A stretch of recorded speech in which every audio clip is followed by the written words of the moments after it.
Hello friends, आज हम इस वीडियो में बीपीएससी टीआरई 4.0 क्लास 1 to 5 के लिए ईवीएस से संबंधित मोस्ट इंपॉर्टेंट प्रश्नों को देखेंगे जो आने वाले किसी भी एग्जाम में आपको हेल्प करेगा। सेट नंबर है 27। इससे पहले ऑलरेडी हमने 26 सेट करा रखा है, उसका लिंक डिस्क्रिप्शन में दिया हुआ है या फिर प्लेलिस्ट में जाके आप देख सकते हैं। साथ ही साथ ध्यान रखना है कि ये जो कंटेंट तैयार किया गया है ये बिहार विद्यालय के पर्यावरण एवं हम जो कि कक्षा तीसरी से लेकर के 5वीं तक चलती हैं तथा विज्ञान जो कि कक्षा 6ठी से लेकर 8वीं तक चलती हैं उस किताब से ये कंटेंट तैयार किया गया है। ठीक है, तो चलिए फिर शुरू करते हैं और देखते हैं आज का पहला सवाल है, एक कीटभक्षी पौधे के नाम की पहचान करें। ड्रोसेरा, यूट्रिकुलेरिया, डायनिया, एक से अधिक होगा या फिर इनमें से कोई नहीं। तो याद रखना यहाँ पे सभी के सभी क्या हैं, कीटभक्षी पौधे के नाम हैं। ध्यान रखना है कीटभक्षी पौधे कीटों को इसलिए खाते हैं ताकि अपना नाइट्रोजन की आपूर्ति कर सकें। ठीक है, इसके अलावा और भी नाम हैं जैसे कि ड्रोसेरा तो है ही आपका। ठीक है, पिचर प्लांट भी ध्यान रखना है आपको। ठीक है, पिचर प्लांट, फ्लाइट ट्रैप का भी नाम याद रख सकते हैं। साथ ही साथ डायोनिया तो है ही है आपका। ठीक है, एक है आपका सिरोसेनिया। ठीक है, आप चाहें तो इसका लिस्ट ले सकते हैं। एक तो है आपका यहाँ पे पिचर प्लांट,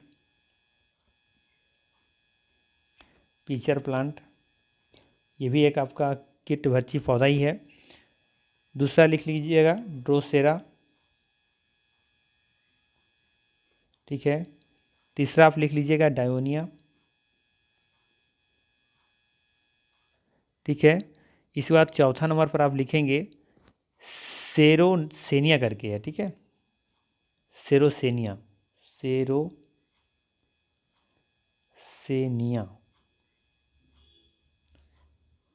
ठीक है, और भी लिख सकते हैं यूट्रिकुलेरिया जो आपका ऑप्शन में दे रखा है, यूट्रिकुलेरिया।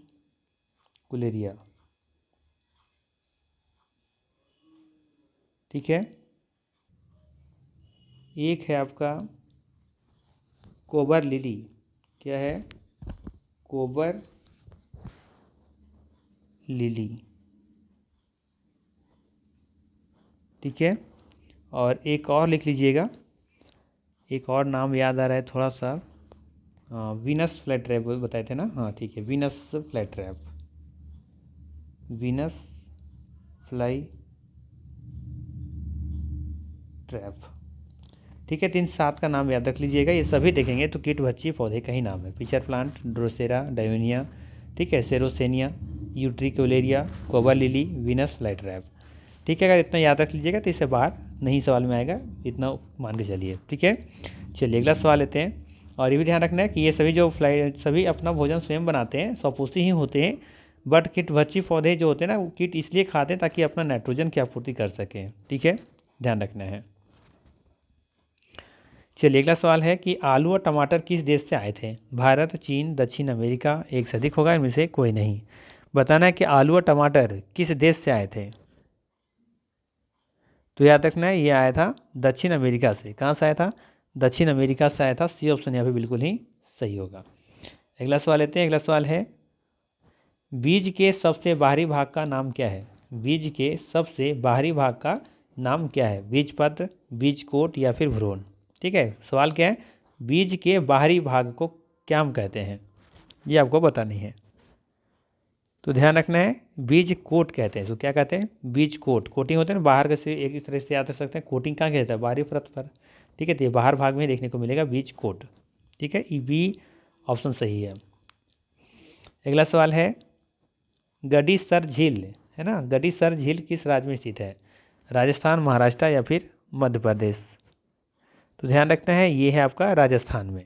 ये ऑप्शन यहाँ पे बिल्कुल ही सही है। अगला सवाल है कि अंतरिक्ष में जाने वाले पहले भारतीय कौन थे। Rakesh Sharma, Yuri Gagarin, Sunita Williams. भारतीय पूछा जा रहा है आपसे। ठीक है,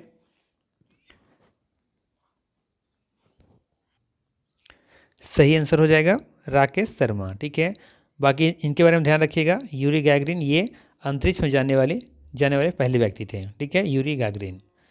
चलिए अगला सवाल है यहाँ पे, खाद्य कड़ी के जीवों में उच्च खाद्य स्तरों में डीडीटी का बढ़ता हुआ जमाव कहलाता है। क्या कहलाता है, जीव वैज्ञानिक मूल्य, जीवीय मूल्य या फिर बायो मैग्निफिकेशन।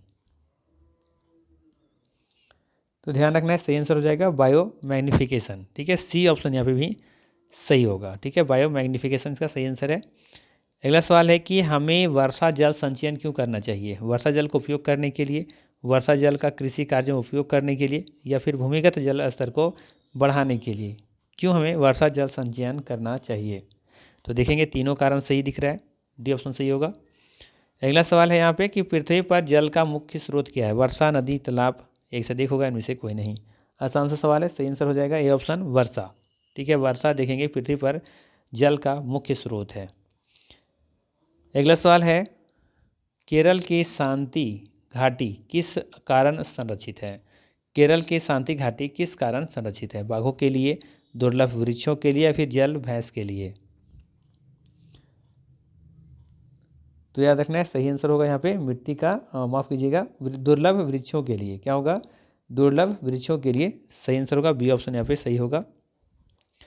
चलिए अगला सवाल है, पेंट पेंट किस में घुलनशील है? बताना है कि पेंट किस में घुलनशील है, पानी, मिट्टी का तेल, या फिर दूध, एक से अधिक होगा, इनमें से कोई नहीं। देखिए पूछा जा रहा है आपसे पेंट के बारे में, तो पेंट पानी में घुलता है? नहीं घुलता।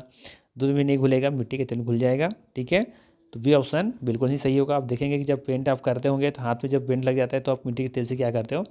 धोने का प्रयास करते हो, ताकि वो उसमें घुल करके वो आपको हाथ से बाहर निकल जाए, है ना। तो बी ऑप्शन यहाँ पे सही होगा।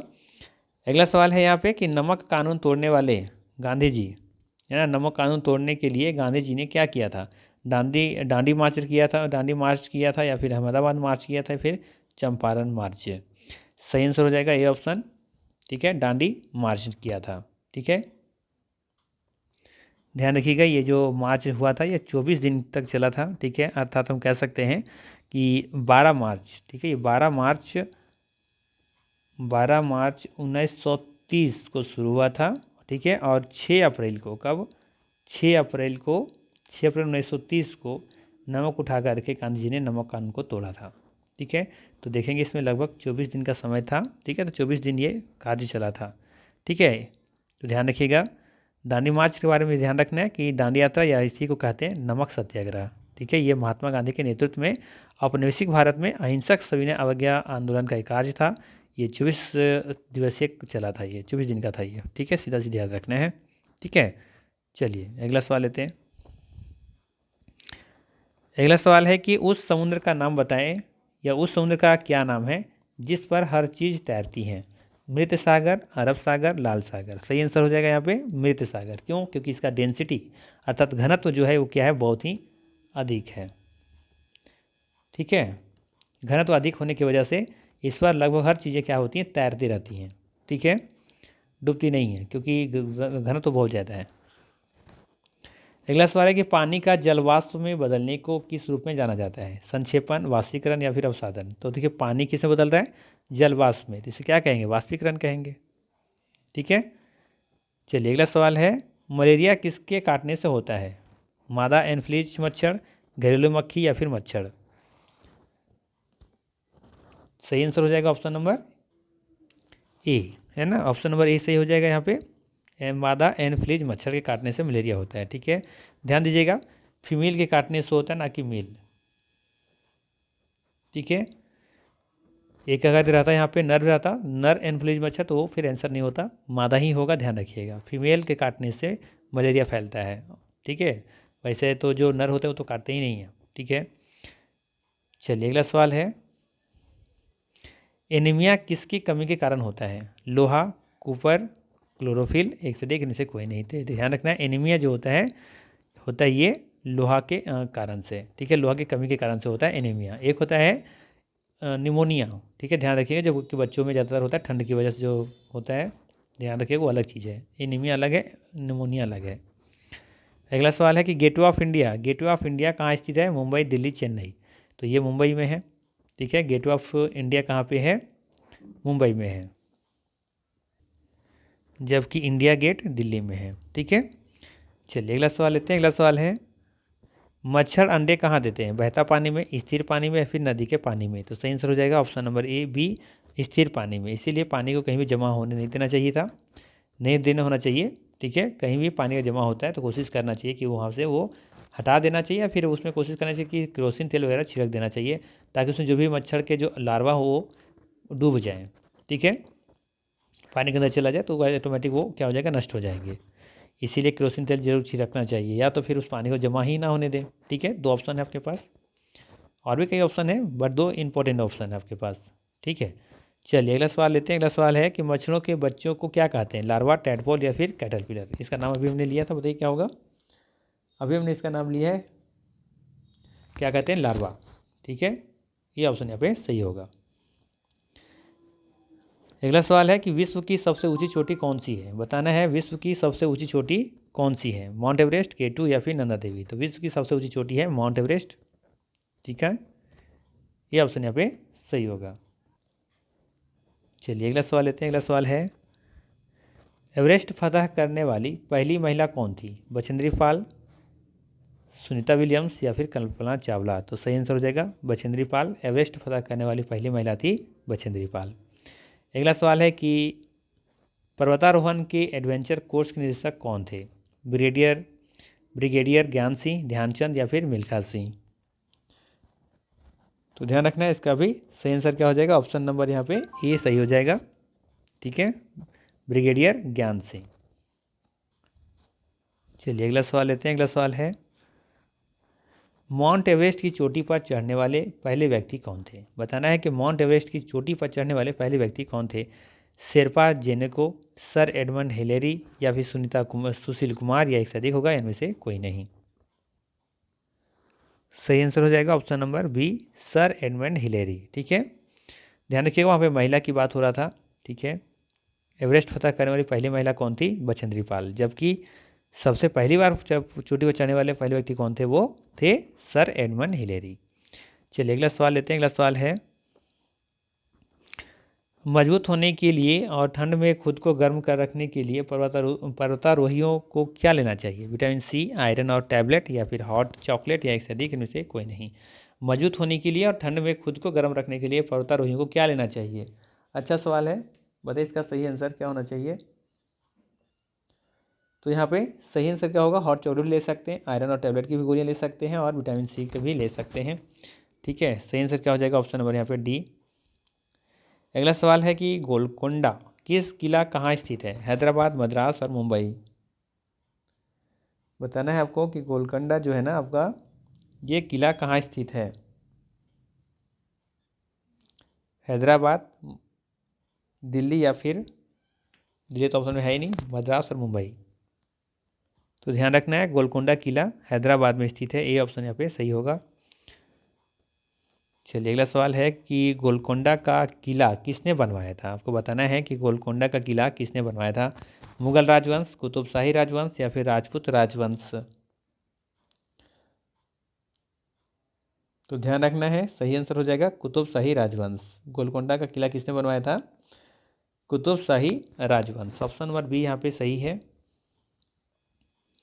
अगला सवाल है और सेट का आखिरी सवाल है कुतुबशाही सुल्तानों ने किस युग में शासन किया था, बताना है कुतुबशाही सुल्तानों ने किस युग में शासन किया था। दिए गए ऑप्शन से बताना है कि कौन सा सही आंसर होगा। तो ध्यान रखिएगा 1518 से लेकर के 1687 के बीच कुतुबशाही सुल्तानों ने शासन किया था, ठीक है। इनका युग क्या था, 1518 से लेकर के 1687 ईस्वी के बीच। तो ए ऑप्शन यहाँ पे बिल्कुल ही सही होगा, ठीक है। तो ये था मोस्ट इंपॉर्टेंट 26 MCQ। अगर वीडियो अच्छा लगा तो लाइक जरूर कीजिएगा, चैनल पर नए हैं तो सब्सक्राइब कर लीजिएगा। बाकी मिलते हैं फिर हम लोग इसी तरह के नेक्स्ट वीडियो में। Thanks for watching.